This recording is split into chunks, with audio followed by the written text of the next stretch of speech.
jumping in the lake with Hugh Jackson? I don't really know much about that. I didn't even watch the video, but I don't know. Is the team involved in that, or is that just a Coach Jackson thing? I'm not really sure. Oh, Sure the yeah. players were invited? I haven't been told much, but I'm part of the team, so whatever kind of happens. But as of right now, I will not be jumping in the lake. Joel, how do you feel heading into OTAs with all the guys who've been added, the draft classes here? What's the move for you? It feels great right now.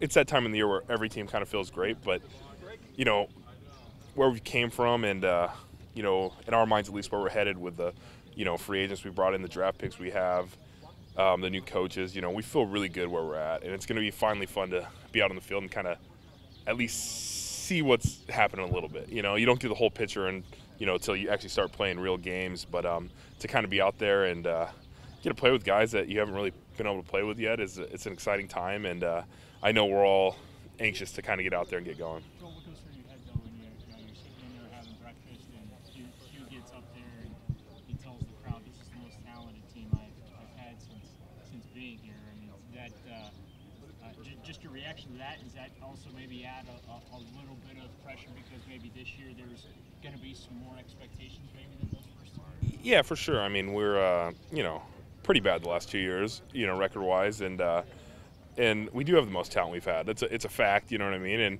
for him to come out and kind of say it is his confidence in what we have on this team. And it's year 3. You got to win some games, and I think he knows that. I think the team knows that, and I think we're ready to go out there and compete and see what happens. You said this time of year every team feels great, right? This is sort of how it goes. Right. Do you feel greater than the last couple of years? Like, is it any different? Yeah, I feel great. I'm actually going to be able to practice. Personally, I was coming off an injury last year, so I was kind of in the rehab mode still. But it feels different. I feel like if you look at a team, I think every position group has one player that's either going to compete to start, or be a vital backup that we didn't have last year. And if you're bringing guys on your team that, were starters for you last year, but now are key backups, or vice versa, like, it makes your team a better team. And that's kind of where we're at right now. I mean, you can really look down the whole team, offensive line, tight end room, receivers, quarterback, running back. There's someone in every room that is going to push someone else or become a starter for us, and that's a good issue to have, and the more talent you can have in the NFL, the better you're going to be, because there's going to be injuries, and if you have 2 or 3 running backs that can each, tote the ball and you feel good about that, or a 6th or 7th lineman that you think could start, that's always a positive. For the first time this time of year, you don't know the definitive answer left tackle. How weird is that, and just how curious are you to see how it unfolds? I think it's weird on paper, because usually Joe doesn't do much in OTAs anyway, so we have a mix of guys playing left tackle in OTAs, so you're kind of filling out who's going to be the backup, who's going to be the right tackle, but now we don't know who's going to be that starter on day one, and I think Sean Coleman's worked his tail off this offseason to get the first shot, and then they drafted Corbett, and they brought Stevenson in, and just we have a lot of guys throughout the wall. Rod Johnson. There's a lot of players that are going to have big shoes to fill. You don't come across a guy that's a Hall of Famer very often, and it's always tough to be the guy that comes in and fills the shoes. But we dealt with it a little bit last year, with him going down with the injury, and it's kind of exciting. I'm excited to see who's going to go out there and line up next to me and kind of figure things out like that. Did you watch a lot of Nevada? I did when I could. The games come on at like 11 o'clock Eastern here on Saturday, so it's hard for me. But, when they had a Friday game or they played an afternoon game, I tried to get it on.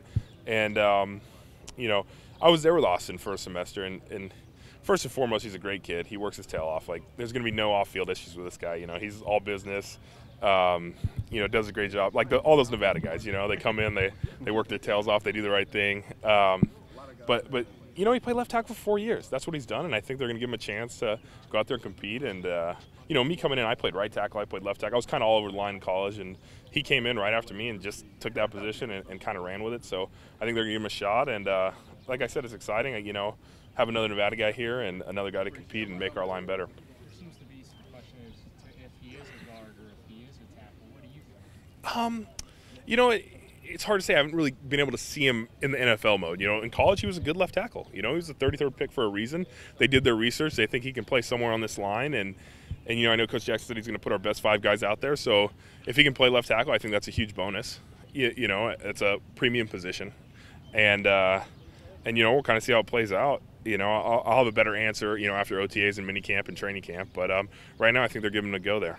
What have you learned about Tyrod being around in the last whatever month, and how do you think he'll handle the attention that comes with Baker and the number one pick? He's a stud, man. He everything he does, on and off the field, he works his tail off. He's when I think of quarterback in the NFL, that's what he does. We get out about 12 or 1 nowadays once you shower and eat and stuff, and I'm pretty sure he's there till 5 every day. He's putting in the time. He has a quiet confidence about himself, and once he gets on the field, he has command of that huddle. And it's really refreshing to be around a guy like this. He's doing everything in his power to be as prepared as he can be off the field. And I think any quarterback that comes out of the room with him, Baker and Drew right now, all those guys are a great fit for each other, and it's going to be exciting to see where the quarterback room goes. Hugh said he's going to be the starter, and that's not going to change. I mean, do you have any doubt that he's going to be the guy week 1, Tyrod? I don't think so, unless something crazy happens, and you never know in the NFL. You never know. I mean, a lot of teams have planned to not start guys, and they end up starting guys, but we're in a good position right there. One of the, the best position I've had at quarterback since I've been here with Tyrod, and what he showed me so far. And, I'm 100% behind that, and me, I'll block overs back there, but as of right now, we're preparing for Tyrod to be back there, and he's acting like it is too. He's QB1 right now. So like we said, this is a time for optimism.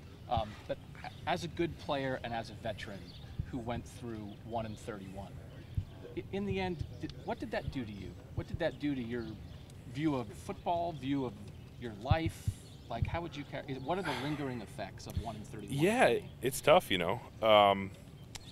Winning's tough in the NFL. I learned that's for sure. My first year we won 7 games, which for some teams might not be a huge amount, but for the Browns, I was we were 7-4 at one point. I thought, man, this is easy. You come in here and you beat Pittsburgh, you beat Cincinnati. That's what happens.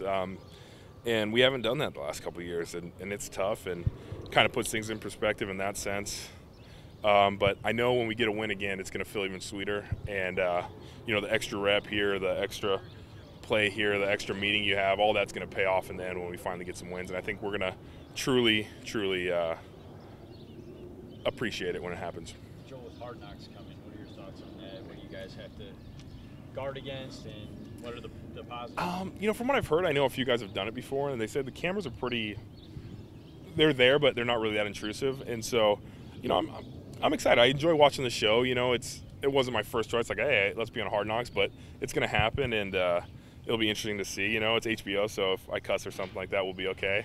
So I don't have to filter myself too bad on that scenario, and it'll be fun to kind of see what they pick up and what really happens in real life, because you never really know, are these for show or is this really happening in the show? And so it'll be interesting to see. Hey, Hugh has said, we've asked him like every year about you maybe going to left tackle. Right. This is the first year he said, well, you never know, you could see anything, something like that. Do you have any feel for that? I mean, is that like playing C or D? I mean, is that pretty far down the list? Yeah, I'm not sure where it is on their plan. I know every game I've ever gone out to, I've played left guard. Every practice I've played left guard. I don't think I've taken a snap at another position since I've been here. And so, left guard's my home right now, and I'm a team guy though. Anything that they need, I'm willing to give a try. But I think right now the plan is to find a guy to play left tackle, and I'm going to stick right at left guard.